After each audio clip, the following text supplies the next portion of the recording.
Hello everyone, welcome to the Film Recaps. Today I'm going to explain a science fiction mystery film called Prometheus. Be ready for some spoilers ahead. Somewhere on prehistoric Earth, a massive alien spacecraft departs from the planet. Beside a waterfall, a humanoid alien drinks a dark liquid that turns its skin black and causes its body to disintegrate. As its remains fall into the water, the alien's DNA triggers a biogenetic reaction. In the year 2089, a team of archaeologists led by Doctors Elizabeth and Charlie discovers cave paintings in Scotland that are over 35,000 years old. These paintings match similar ones found across the world in cultures that had no contact with each other. 2 years later, the spaceship Prometheus is on a long journey through space. The crew remains in stasis while an android named David monitors the voyage. During his free time, David explores what it means to be human, playing sports, watching movies, dyeing his hair, and studying ancient languages. After 2 years of traveling, the ship suddenly stops and announces that they've reached their destination. The first to awaken is Mission Director Meredith Vickers, who instructs David to wake the rest of the crew. Soon the team gathers for a mission briefing and watches a pre-recorded message from Peter Wayland,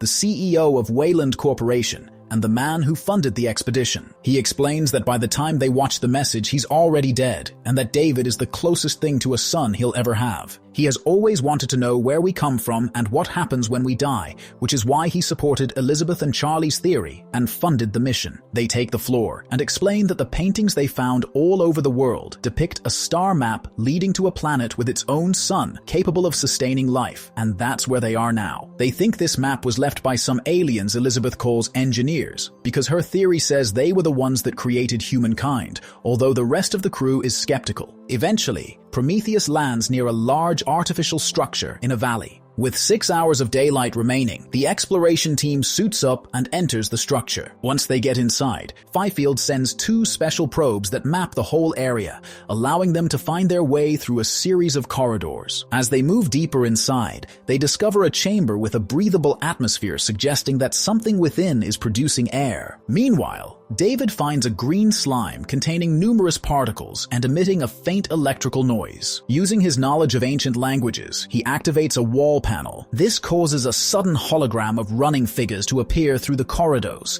and the crew follows them until they find the body of an alien lying next to the door that killed it. Fifield can tell things are getting dangerous, and a geologist won't be needed, so he and biologist Milburn decide to go back to the ship. While Elizabeth inspects the body, David opens the sealed door and finds the alien's head inside surprisingly well preserved. The rest of the team discovers more bodies suggesting the species is extinct. The room contains worms indicating that life is possible here. It also contains a large statue of a humanoid head frescoes on the ceiling and numerous stone cylinders. David notices the cylinders are sweating, and soon one of them begins to expel a black organic substance. Elizabeth doesn't notice because she's looking at the murals, which have started to change. She thinks they've affected the atmosphere in the room, and they need to leave, so she and her teammate begin to bag the head to take away, while David steals one of the cylinders as he comes to the conclusion that the cave is a tomb. Just then, Captain Yannick detects an approaching storm and warns the crew. Meredith gives them 15 minutes to return before she closes the ship's ramp. The crew runs out of the cave and drives as fast as possible, making it back to the ship just in time. However, the alien head falls from the vehicle in the process, and Elizabeth goes back to grab it, causing the storm to hit her and enter the ship. Charlie tries to rescue her by driving the vehicle through the wind,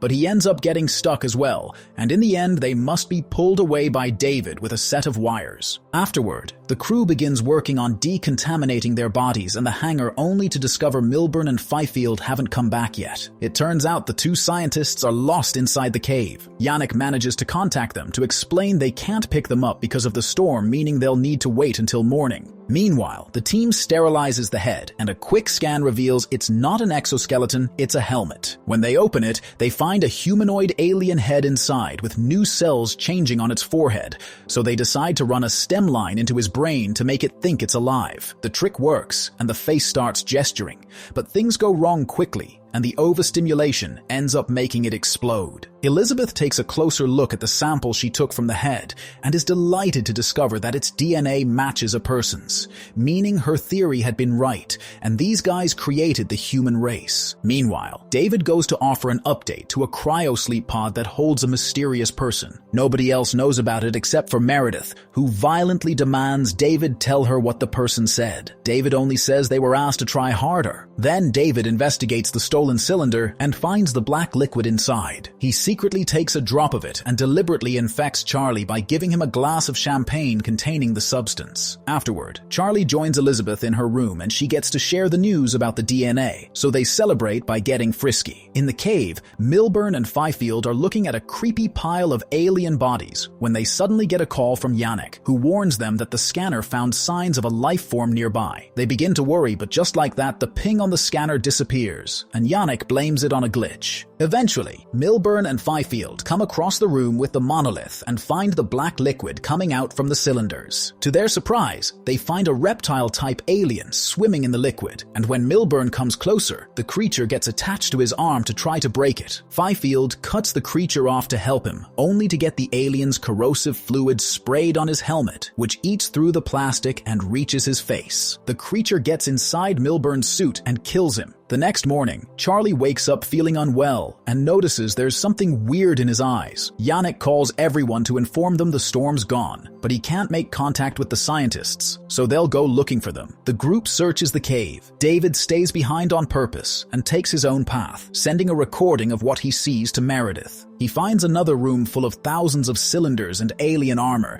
then takes a corridor to a chamber with a bunch of cryo-sleep capsules. David cuts Meredith off before activating a machine in the center of the room that shows him holograms of the engineers looking at a star map that includes Earth. When the show is over, David notices one of the cryo-sleep capsules is glowing because it still has a live engineer inside. Meanwhile, Charlie keeps tripping during their search, and Elizabeth notices he's sick, but he keeps going anyway. When they finally find Milburn's body, they come closer to inspect it and cause the little reptile alien to jump out and slither away, yet Fifield is nowhere to be seen. Just then, Charlie starts to feel really sick, so Elizabeth asks everyone to go back in order to quarantine Charlie. By the time they return to the ship, Charlie's skin is starting to turn black, and Meredith meets them at the hangar with a flamethrower in hand because she doesn't want Charlie aboard. Charlie deliberately walks towards her, and Meredith burns him with a flamethrower while Elizabeth watches in agony. Moments later, Elizabeth regains consciousness, and David runs some tests to make sure Charlie hasn't infected her. To their surprise, the scan shows her to be 3 months pregnant, which is impossible because 3 months ago she had been under cryosleep. The fetus has a creepy weird shape as well, and Elizabeth wants it out, but David points out they don't have the means or personnel to perform such surgery. Suddenly, Elizabeth's abdomen being's hurting terribly, so David gives her some medicine to make her sleep. Some minutes later, a few crew members try to take Elizabeth to a cryo-sleep pod, but she fights back, escapes, and finds a medical pod. To her surprise, an octopus-like alien is extracted from her belly. She manages to escape the pod, trapping the strange creature inside. In the meantime, Yannick notices something weird standing in front of the ship, and one of the crew members goes to check. It turns out to be a mutated Fifield, who begins attacking all the people in the hangar. A fierce fight breaks out, and when bullets fail to stop Fifield, they end up using the flamethrower to kill him. On the run, Elizabeth discovers that Peter is still alive and has been aboard the ship the whole time. He explains that meeting the engineers or the makers could help him cheat death. Elizabeth tries to explain this planet is dangerous and not what they thought, but her warnings are ignored. Peter argues that they are very close to meeting the engineers, and this might be their only chance. While getting dressed, Elizabeth encounters Yannick and points out this can't be the engineers' home planet. The cave is probably some military installation where they were making that black liquid as a weapon of mass destruction that leaked and killed them. He wants to return to Earth, but Elizabeth convinces him to wait until she gets in contact with the remaining living engineer. Peter is getting ready to leave too, and Meredith comes to try to stop him from dying in some hole as she calls him father, but the old man ignores her warnings as well. The crew returns to a section of the structure that David had visited earlier and discovers thousands of cylindrical vases. Through Elizabeth's live stream, the control room realizes that the room is actually a spaceship. David reveals that the engineers were heading to the Earth to destroy humanity, because sometimes to create one must first destroy. They attempt to awaken the surviving engineer. As he wakes up, David speaks to him to explain what Peter wants. Unfortunately, the engineer responds by decapitating David and killing Peter along with his team. Elizabeth manages to escape, but the engineer activates the spaceship by touching a sphere of green energy. The alien sets the course for Earth, intending to complete its mission to wipe out humanity, and the ship begins to take off. Meanwhile, Elizabeth urges Janek to stop the alien spaceship before it can leave. Janek orders his pilots to warm up the ion propulsion, which will transform the ship into a bullet. Meredith runs out of the ship, and in mere seconds, both ships are crashing in the air, successfully stopping the engineer from leaving. However, the ships now fall to the ground,